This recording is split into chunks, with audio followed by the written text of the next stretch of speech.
परावर्तन और प्रतिध्वनि दोनों अलग अलग बात। परावर्तन एक प्रक्रिया है जिसमें ध्वनि एक माध्यम से होकर जाएगी और टकराकर वापस लौट आएगी। तो लौट के आती हुई ध्वनि अगर किसी को यहाँ सुनाई देगा तो उसको लगेगा कि ध्वनि इधर से आ रही है, इधर कहीं स्पीकर वगैरह या लाउड स्पीकर वगैरह चल रहा है, जबकि एक्चुअली यहाँ चल रहा है। और यही व्यक्ति जब चलते हुए यहाँ पहुंचेगा तो उसको लगेगा कि ध्वनि तो यहीं से आ रही थी। तो ऐसा कई बार होता है। हम अपने मोहल्ले में या गांव शहर की गलियों में चल रहे होते हैं, उस समय लगता है कि ध्वनि इधर से आ रही, लेकिन थोड़ी देर बाद पता चलता है कि एक्चुअली ध्वनि का स्रोत तो यहाँ यानी दूसरी तरफ। वो क्या होता है, यानी किसी ऊंचे घर से दीवार से ध्वनि टकरा के और वापस हमारी तरफ आ रही होती है। तो इस प्रक्रिया को यानी ध्वनि जब एक माध्यम से चलकर किसी दूसरे माध्यम के पृष्ठ से टकराकर पुनः वापस आती है, तो इस प्रक्रिया को ध्वनि का परावर्तन कहते हैं। प्रकाश का परावर्तन भी ऐसे ही है। जब प्रकाश की किरणें एक पारदर्शी माध्यम से चलकर किसी चमकदार वस्तु की सतह से टकराती है तो पुनः उसी माध्यम में वापस लौट जाती है। इस प्रक्रिया को प्रकाश का परावर्तन कहते हैं। परावर्तन का सीधा सा मतलब है टकराकर लौट जाना। तो ध्वनि भी टकराकर लौट जाते हैं। जैसे कुएं में देखकर अगर हम लोग बोलेंगे तो हमें ऐसा लगेगा कि कुएं से ध्वनि आ रही, जबकि उसका स्रोत हम लोग। तो हमने ध्वनि उत्पन्न किया, वो ध्वनि कुएं में गई और कुएं की दीवार और वो पानी की सतह सब चारों तरफ से बंद है, वहां से ध्वनि का परावर्तन हुआ और वापस आया। तो ये प्रक्रिया जिसमें ध्वनि किसी दूसरे माध्यम से टकराकर वापस आती है, ध्वनि का परावर्तन है।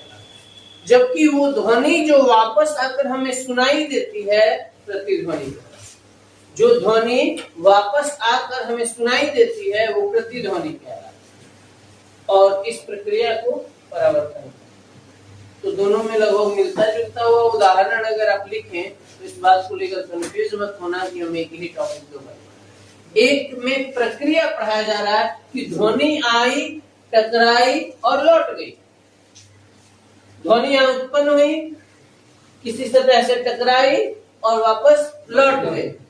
इस प्रक्रिया को ध्वनि का परावर्तन कहते हैं। जबकि लौटती हुई ध्वनि का नाम प्रतिध्वनि। जो ध्वनि लौट रही है उसे हम लोग प्रतिध्वनि कहते हैं। समझ रहे?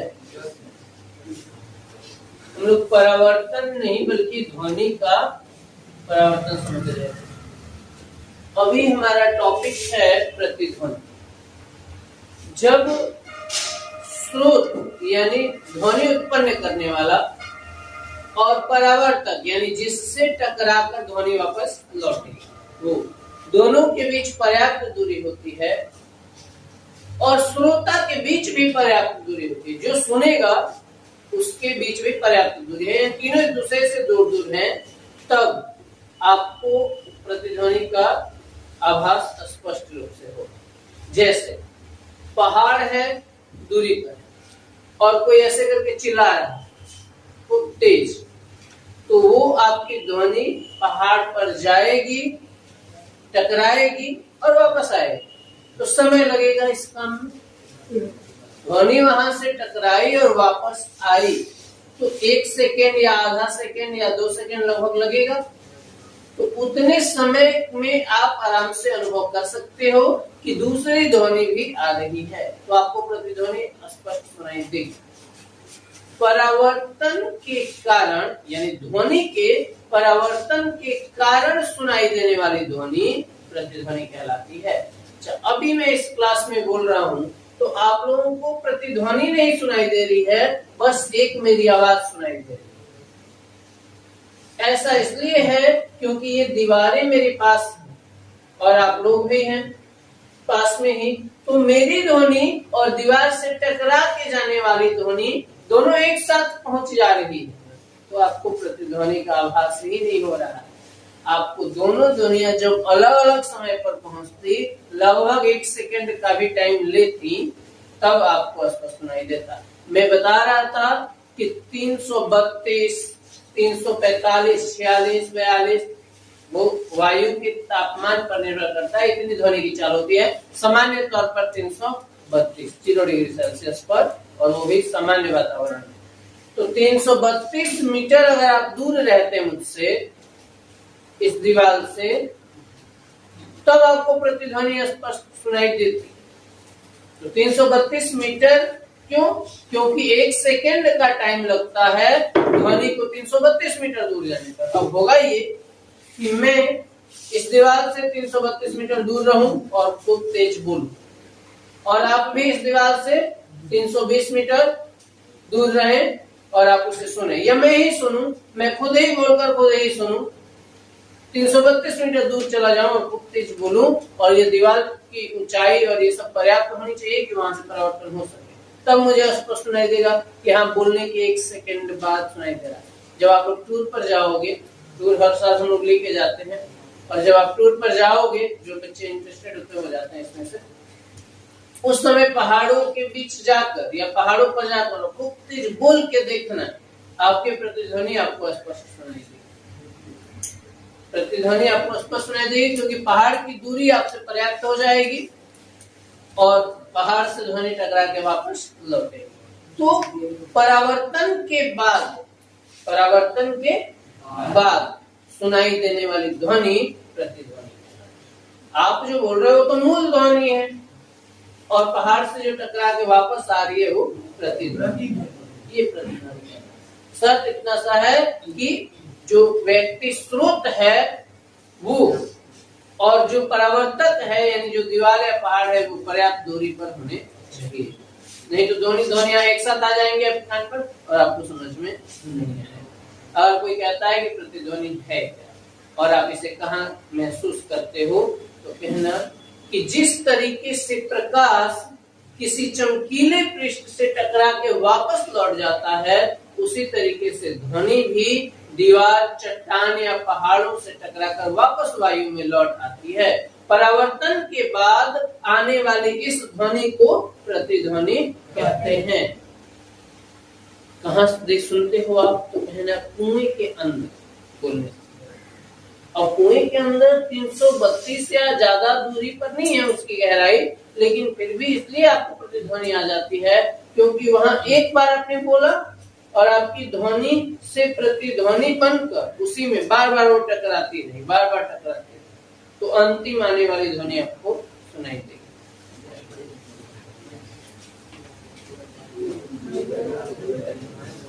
देखिए आगे हम लोग समझेंगे अनुरणन। अनुरणन आपको हिंदी वर्ड है, ये अजीब लग रहा होगा, अभी बहुत ही टॉपिक है। रिवर्बरेशन,